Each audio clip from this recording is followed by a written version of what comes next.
हम जो भी काम करते हैं, फिर चाहे वो सही हो या गलत, उसका असर किसी न किसी तरह हमारी जिंदगी में पड़ता है। हमारे कर्मों का जो असर हमारी जिंदगी में पड़ता है, उसे ही हम कर्मों का फल कहते हैं। आप अक्सर ये सुनते ही होंगे कि फलाने व्यक्ति के साथ अचानक कुछ बहुत अच्छा हो गया या फलाने के साथ कुछ बहुत बुरा हो गया। और जब हम किसी से उस अच्छी बुरी चीज के होने की वजह पूछते हैं, तो वो लोग अक्सर यही कहते हैं कि सब उसके कर्मों का फल है। किसी के साथ कुछ अच्छा हुआ तो यानी उसने भी कभी ना कभी किसी के साथ कुछ अच्छा ही किया होगा, और यदि किसी के साथ कुछ बुरा हुआ तो उसने भी कभी ना कभी किसी के साथ कुछ बुरा ही किया होगा।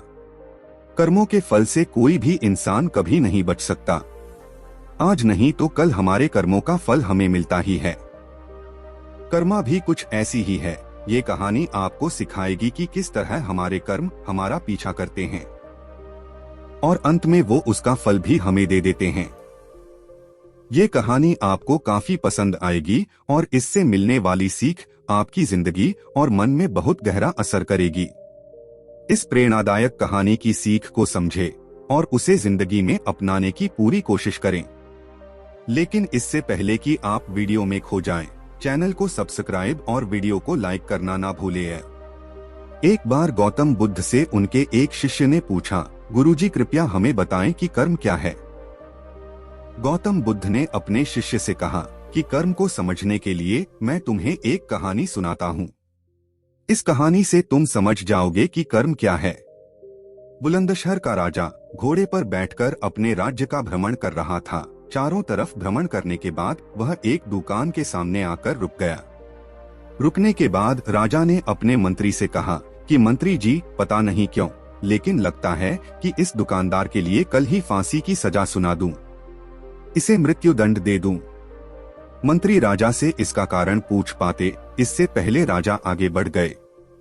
मंत्री ने इस बात का कारण पता करने के लिए अगली सुबह भेष बदलकर और आम जनता का रूप लेकर दुकानदार के पास जा पहुंचा। दुकानदार चंदन की लकड़ी बेचने का काम किया करता था। मंत्री ने दुकानदार से पूछा कि उसका काम कैसे चल रहा है। तब दुकानदार ने बताया कि उसका बहुत बुरा हाल है। लोग उसके दुकान पर आते हैं, चंदन को सूंघकर उसकी प्रशंसा करते हैं, लेकिन खरीदता कोई नहीं। मैं सिर्फ इसी इंतजार में बैठा हूँ कि कब हमारे राज्य के राजा की मृत्यु हो और उनके अंतिम संस्कार में मुझसे बहुत सारे चंदन की लकड़ी खरीदी जाएगी और शायद वहां से मेरे व्यापार में बढ़ोतरी होनी शुरू हो जाए। मंत्री को सारी बात समझ आ गई कि यही वह नकारात्मक विचार है जिसने राजा के मन को भी नकारात्मक किया। वह मंत्री बहुत बुद्धिमान था। उसने बोला कि मैं आपसे थोड़ी चंदन की लकड़ियां खरीदना चाहता हूँ। यह सुनकर दुकानदार भी खुश हुआ और उसने सोचा कि चलो कुछ तो बिका। उसने चंदन की लकड़ी को कागज से लपेटा और अच्छी तरह पैकिंग करके वह लकड़ी मंत्री को से दिया। मंत्री अगली सुबह चंदन की लकड़ी लेकर राजा के दरबार में पहुंचे और राजा से कहा कि महाराज, वह जो दुकानदार है उसने आपके लिए तोहफे के रूप में चंदन की लकड़ी भेजी है। यह सुनते ही राजा बहुत खुश हुए और मन ही मन सोचने लगे कि मैं बेकार में उस दुकानदार के बारे में गलत बातें सोचा करता था। उसने चंदन की लकड़ी को हाथ में लिया। उसमें बहुत ही अच्छी सुगंध आ रही थी। राजा इससे बहुत ही खुश हुए और उसने दुकानदार के लिए मंत्री के हाथों सोने के सिक्के भिजवाए। उसी आम जनता का रूप लेकर मंत्री अगले दिन सोने के सिक्के के साथ दुकानदार के पास पहुंचा। दुकानदार बहुत खुश हुआ और उसने सोचा कि मैं राजा के लिए कितनी गलत बातें सोचा करता था। राजा तो बड़े ही दयालु हैं। ये कहानी जब खत्म हुई तब गौतम बुद्ध ने अपने शिष्यों से पूछा कि अब आप बताएं कि कर्म क्या है। शिष्यों ने उत्तर देते हुए कहा कि शब्द ही हमारे कर्म हैं। हम जो काम कर रहे हैं वही हमारे कर्म हैं। जो हमारी भावनाएं हैं वही हमारे कर्म हैं। गौतम बुद्ध ने सभी शिष्यों के जवाब सुनने के बाद कहा, आपके विचार ही आपके कर्म हैं। अगर आपने अपने विचारों पर नियंत्रण करना सीख लिया तब आप महान बन जाते हैं। जब आप अच्छा सोचते हैं तब आपके साथ अच्छा होता भी है। आपके विचार ही आपको अच्छा या बुरा बनाते हैं। किसी नगर में एक धनी सेठ रहा करता था। उसके पास धन दौलत, नौकर चाकर, किसी भी चीज की कोई कमी नहीं थी। एक दिन सेठ के यहाँ काम करने वाले नौकर से छोटी सी गलती हो गई और इसलिए सेठ ने उसे बहुत खरी खोटी सुना दी। सेठ को बातें सुनकर उस नौकर को बहुत गुस्सा आया, लेकिन वो उनसे कुछ भी नहीं कह सकता था। अगर वह कुछ कहता तो उसकी नौकरी चली जाती। गुस्से में वो नौकर वहां से बाहर आ गया और बाहर आकर दूसरे नौकरों पर अपना सारा गुस्सा निकाल दिया। अब बिना वजह डांट पड़ने की वजह से उन नौकरों को भी गुस्सा आ गया, लेकिन वो भी मजबूर थे। वो उससे कुछ कह नहीं सकते थे, क्योंकि वह सभी नौकरों से पुराना और सेठ का वफादार नौकर था। लेकिन अब वो नौकर अपना गुस्सा किस पर निकालते? वो आपस में एक दूसरे से तो लड़ नहीं सकते थे, क्योंकि उन्हें आपस में मिलकर ही काम करना है। तो सारे नौकर घर जाते वक्त अपना गुस्सा किसी ना किसी बात को लेकर दरवाजे पर खड़े पहरेदार पर निकालने लगे। उनकी बातें सुनकर उस पहरेदार को भी गुस्सा आ गया। अब पहरेदार अपना गुस्सा किस पर निकाले? सारे नौकर अपने घर चले गए। पहरेदार ने सेठ की दुकान पर गुस्से में ताला लगाया और घर चला गया। घर पर आया तो उसकी पत्नी ने उसके पसंद का खाना नहीं बनाया था। पहरेदार का गुस्सा और बढ़ गया। उसने अपनी सारी भड़ास भी अपनी पत्नी पर निकाल दी और उसे बहुत सुना दिया। पति की बातें सुनकर पत्नी को भी गुस्सा आ गया।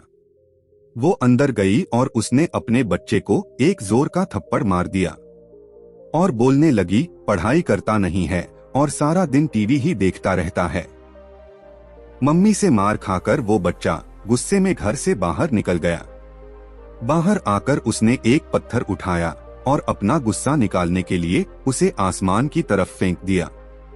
वो पत्थर थोड़ा दूर सो रहे एक कुत्ते के सर में जा लगा।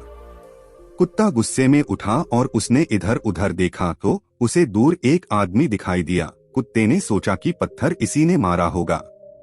कुत्ता दौड़ता हुआ गया और उसने उस आदमी को काट लिया। उस आदमी ने बड़ी मुश्किल से उस कुत्ते से अपना पीछा छुड़ाया और जिस आदमी को उस कुत्ते ने काटा वो वही सेठ था जिसने सुबह अपने नौकर को डांटा था। वो सेठ थोड़ी देर तक बस यही सोचता रहा कि आखिर इस कुत्ते ने मुझे बिना वजह काटा क्यों?